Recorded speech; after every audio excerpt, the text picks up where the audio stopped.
Welcome, everyone.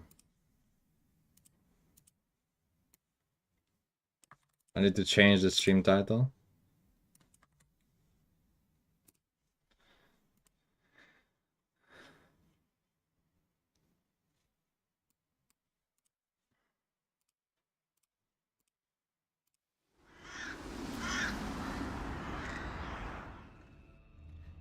It's time. I don't have patch notes, so it's time to check out the new civs.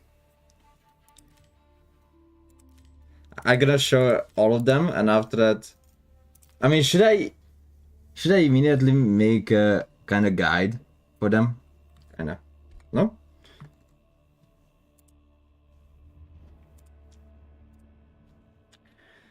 All right. So that's it. I'm gonna just set on standard and concealed. Everything's standard, okay? And we're gonna check Greek islands.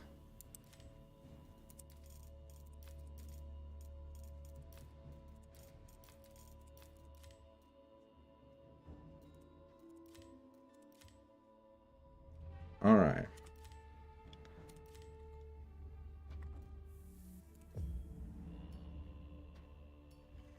I gotta start with Golden Horde because that's my favorite.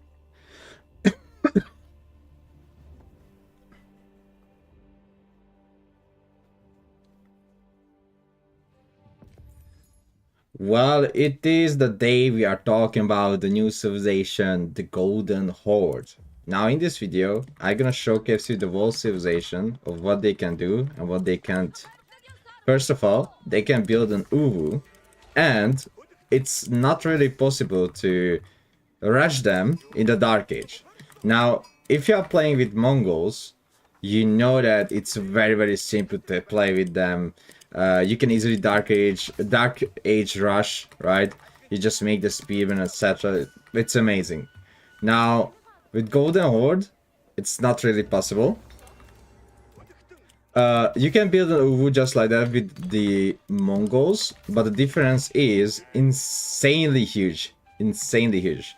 First of all, you have to build gears that's not movable. They cost 75 wood, and again, these gears are not movable. You have 200 population, just like a normal Mongol, and you are making the villagers in two pairs. I mean, in pairs. You are making them in pairs. 37 seconds to make a pair of villager. 37 seconds. Yes, you heard it correctly. That's a lot of seconds to make villagers. But well, anyway. Oh yeah, we can see the sheep variants as well. You can see we have brown sheep. Dead brown sheep. And you can see we have black sheep. And you can see very different second sight. Amazing. And the berry bush is not really a berry bush anymore on this biome. Yes, this biome has different type of berry bush. It's the prickly pear bush, not the berry bush. So what I can expect that soon Age of Empires 4 will have different type of food, maybe different type of berries or something like that, or different type of animals. That we are getting sheep variants now, we are getting berry variants. I wonder if we get sheep variants. Oh wait, never mind, we of course we do. So this is your Dark Age with the Golden Horde. It's really dark. Nothing really happens in the Dark Age. So again, I didn't answer the question why you can't Dark Age rush with the Golden Horde like with the Mongols. The reason behind that, because your towers are insanely expensive. Okay, so the Golden Horde towers are expensive. Now, if you check the tower cost, it's 150 and 50 stone. Yes, you read it correctly. They also cost stone as well. So now let's see soon the age ups. And let's get us some wood so we can get the wood. And we can age up very, very soon as well. We're gonna age up first. Let's see. We're gonna use the reduce the stone cost of the Khan and Torguds by 20% and increase their HP by 30. That's gonna be our first age up. The age up will take us 1 minute and 50 seconds. So 1 minute and 50 seconds until you can age up. After that, it's 2 minutes 5 seconds and 2 minutes 20 seconds. So it does take a lot of time to age up, but again, you are not using villagers to age up. So now we can just focus on to get to the next stage and plan whatever we're gonna do next.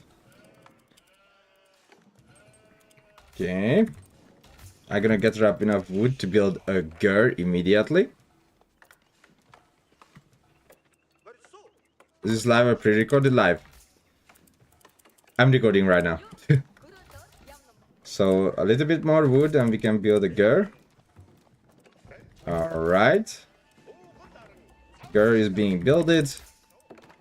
Now we have unique upgrades as well inside the gur. Just like rotation grazing, increase pasture getting rate for food by 10%, and the Uwu offering, which increase Uwu stone get rate by 30%. Well, that upgrade is in castle, but this one is actually in feudal. So what you can do is that you can gather up enough resources to build a stockyard. So what you can do is actually just not have that many villagers on food, but as soon as you age up, you put the villagers to wood. 2TC is really playable, I can tell you that. That's really fine and playable to do with the Golden Horde. But what you need to do, actually, I felt like you kinda can play like how the English play with their early farms. Now, when I age up, I'm gonna make Batukan immediately, and I'm gonna queue up the rotation grazing. So, first thing I'm gonna do is I'm gonna build a stockyard to make sure I have a non-stop food economy. Now, stockyard actually gives you non-stop food economy. The rotation grazing is only applies to the sheep gathering inside of the stockyard. So you can't increase your gather rate on berries at all. There's zero possible way to do that. So now I'm gonna put those villagers onto the stockyard as well, and they're gonna gather that 4 sheep that's endless. Batukan is out. I'm looking for another stone immediately, and using Batukan to raid my opponent while I'm building up my economy. Batukan is here to do some damage. Amazing. And you can see the extra damage just got activated, which means Batukan increases the damage of every unit nearby.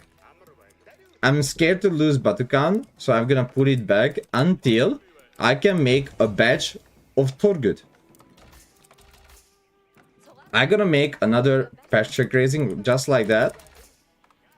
And now I'm gonna have 4 stockyard with villagers on it. Of course, I don't want to waste more wood on stockyard, so now it's time to make military.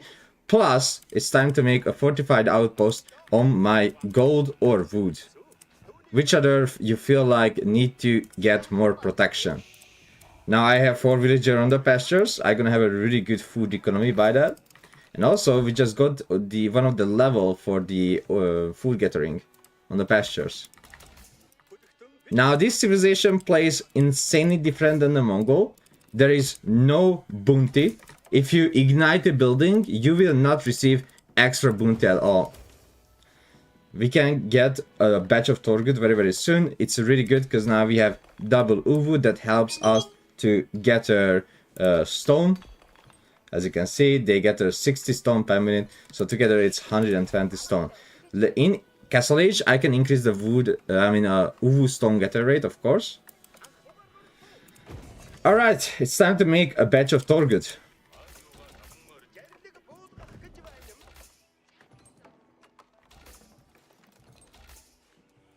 At the same time, we're gonna prepare some stable, archer range, and barracks.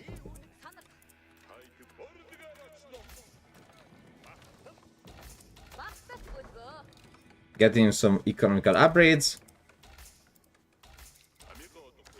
And now we have a fortified outpost that helps our production buildings.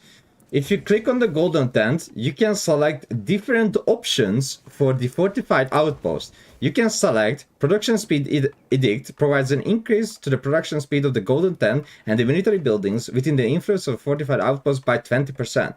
Or activate to increase the health of units nearby a fortified outpost by 10%.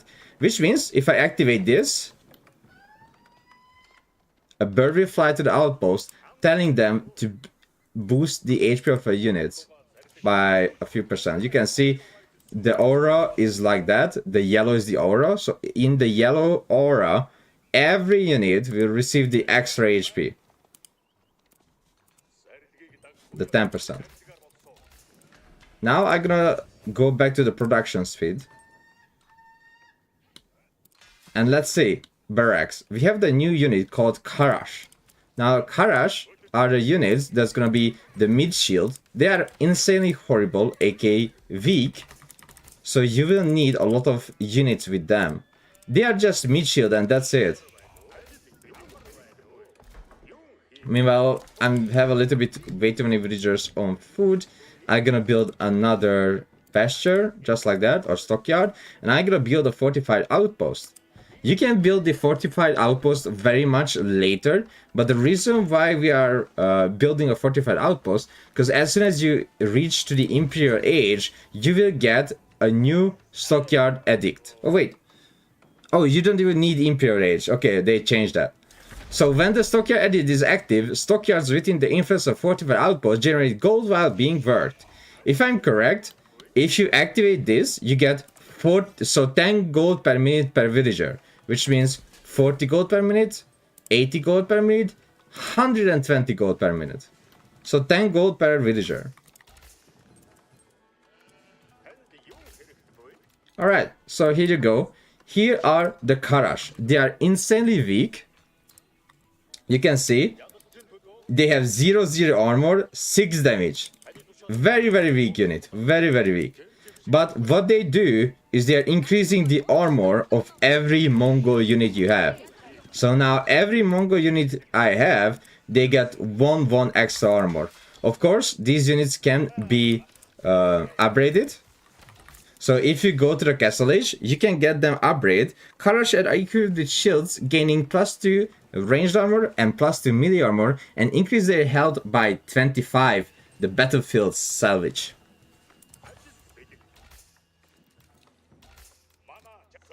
So this is how your army gonna look like if you just click once inside of your production buildings. You are making batch of units.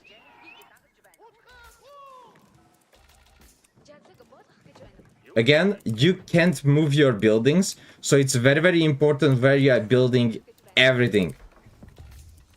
So be careful how you are designing your base, because it's very important.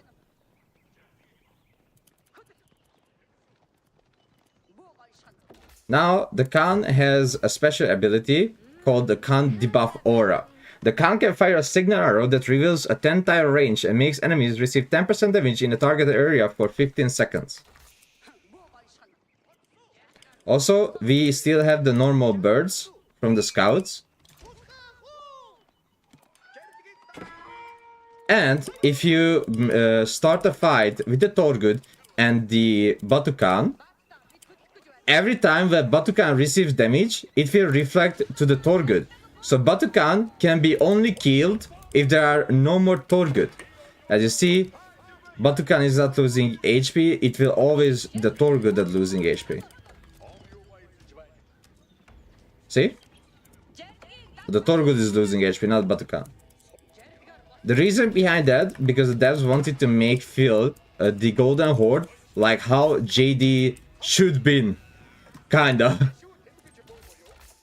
So I'm pretty sure if in the future we will see a JD rework, it's gonna be like this, to make the hero unit actually useful and to not let him or her die in 1 second in the battle. So let's see, next age up. The conquered Rus territories will provide large shields to heavy infantry and heavy cavalry, increasing their ranged armor by 2. Wood will also be generated at the rate of 200 per minute, but it's reduced by 2 wood for each unit equipped with a Rus shield. So you can go only light units and you get 200 wood per minute, or you can go heavy units. You will get less wood per minute, but you get 2 extra armor on every heavy unit you get. Now we have the Relic Uvus, where shamans can custom a hard relic to build an Uvu, which can exceed the build limit, increase Uvu stone get rate by 20%. Now before you're gonna freak out why they have shaman, I asked that from Zero Empires on the dev interview. I uploaded a dev interview with Zero Empires, and the reason behind that, because this Golden Horde is before they transitioned into the Muslim religion, so that's why they still have shaman.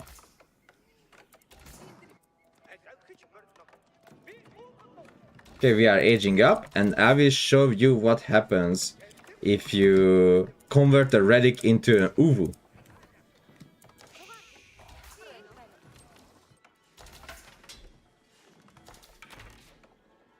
It's rugging.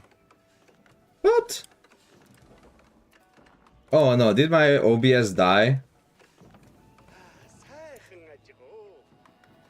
Wait, let me check. Ah, my OBS died, I guess.